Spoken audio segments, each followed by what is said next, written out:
Hi ma'am. Hello, வணக்கம். எப்படி இருக்கீங்க? ரொம்ப நல்லா இருக்கேன். நீங்க எப்படி இருக்கீங்க? சூப்பரா இருக்கேன் மேம். வாராகி அம்மன் நிகழ்ச்சி வந்ததுக்கு ரொம்ப சந்தோஷம். உங்கள வெல்கம் பண்றேன்.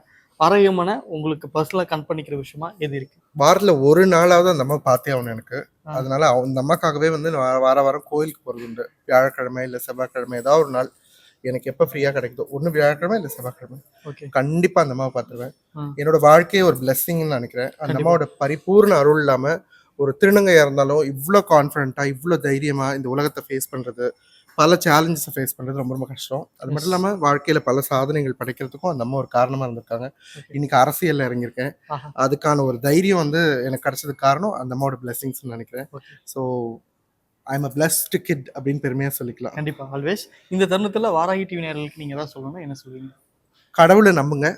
கடவுள் கண்டிப்பா உங்க கூட இருப்பாங்க. அந்த வராகி அம்மன் கண்டிப்பா உங்க கூட இருப்பாங்க. ஸோ நீங்களும் ரெகுலரா கோயிலுக்கு போங்க. இல்ல உங்க வீட்லயே உட்காந்து கூட ப்ரே பண்ணுங்க. மனச அப்படியே ஒருநிலைப்படுத்தி கொஞ்ச நேரம் கடவுள நினைச்சு ப்ரே பண்ணுங்க. கண்டிப்பா உங்களுக்கு எல்லாமே கிடைக்கும்.